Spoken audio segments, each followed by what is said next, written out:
everybody to the first ever episode of If They Only Knew.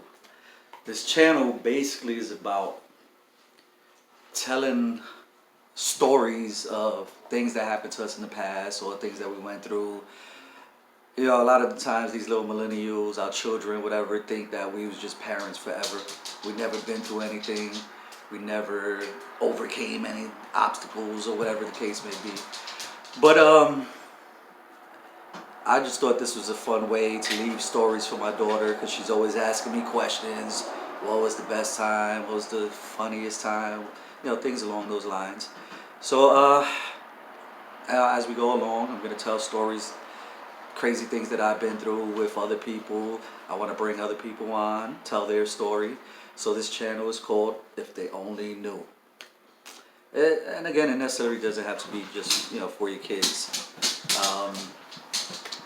It's basically it's just storytelling. Maybe one day it'll be turned into a book, a video series, something. I don't know. You never know. Anyway, the first story, I'm going to label it as The Trap. Or what should I call it? Well, what did we name it? See? We named it... Was it The Trap? Trapped? Or something along the lines. But I want to bring special guest, Jack's right here. I'm going to bring Dwight on next time because I'm sure he's going to see this and he's going to have his own version of it. But anyway, this was when we first moved out here. I want to say 96, 97.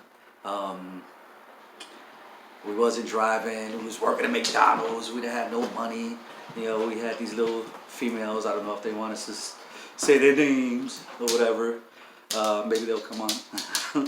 But these females we used to hang out with. We used to go to their house all the time. They rented a room not that far from us. So we used to go there, hang out. So one of them, you know, one of their parents decided to move to Woodstock, Georgia. Okay, mind you, again, we're not driving, no transportation, not even bikes at this time.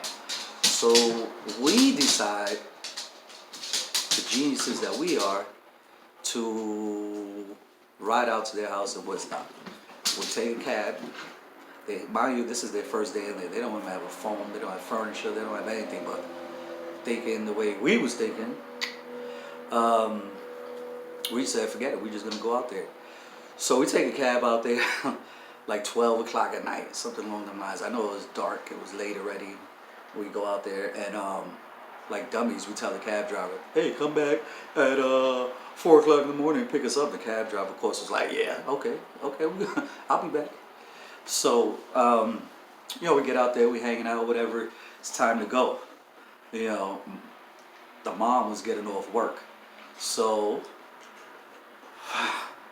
like dummies, mind you, Dwight is on crutches at this time. Dwight was on crutches at this time. Okay, so cab driver obviously didn't come. We had no cell phones at the time. We didn't have any house phone. It's like 4 in the morning. We can't go to anybody's house to go use their phone. So we was like, let's walk. Woodstock, Georgia, 4 o'clock in the morning. Dwight on crutches. We decided let's walk to a phone. Oh my God. When I tell you this was like one of the worst experiences of our life, we start walking and walking and walking and walking and walking. It's like 2 hours now. Dwight is on crutches. We walking. We get to a main road. Main road. We so desperate at this time that we start trying to hitchhike. No cars was coming to pick us up. People was beeping the horn. It was like, yo, wait, we can't keep walking on the street. We can't keep walking down the street. We're never gonna get home.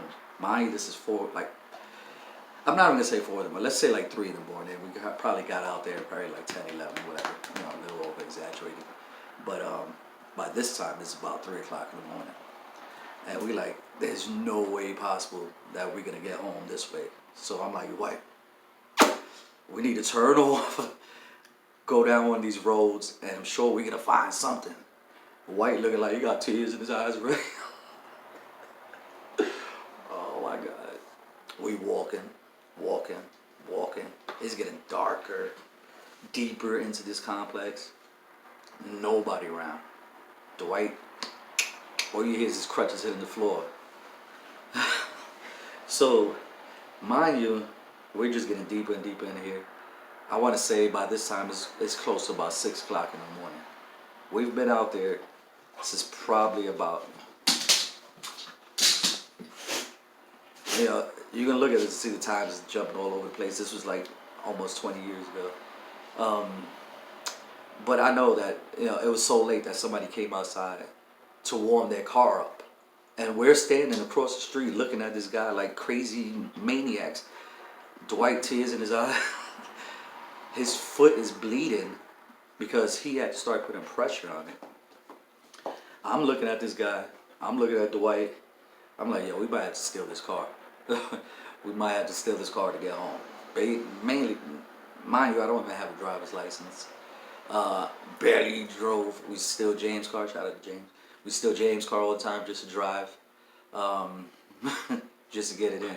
Anyway, so I'm looking at Dwight. I'm looking at the car. The guy's looking at us. He locks the door, go inside. We looking like, I'm about to steal this car, yo. We desperate at this time. We gotta take this car. We've been on this road for hours. Nobody wants to take us home. We like an hour, almost an hour away from home. It's a problem. So we looking at this car. I'm like, all right, we're gonna do this. Finally, this guy comes out right in the nick of time, jumps in his car. We try to flag him down. He's like, nah, man, it's not happening. He leaves. Man, we get so frustrated and tired. We sit on the curb. Like 2 minutes later, 2 cop cars pull up. Burp, burp. Runs up on us like, what are you doing out here? You know it's dangerous out here. It's crazy. What are you doing? People called us saying you try to hitchhike. You know that's against the law. We don't even care at this point. You know? We tell him what the situation is. He's like, all right, we're gonna not take you home. We're gonna drop you at this plaza over here. We're gonna call cabs for you. They drop us at this. Well, mind you, they take us into the cop car. Separate cop cars. I hear on the radio, we got 2 black males. I'm like, oh man. They take us to the parking lot, to Kroger's Plaza. They drop us off. We thinking that cab's on the way. We like, yes, salvation is coming. We waiting. Nothing happens. This Kroger, whatever, is closed.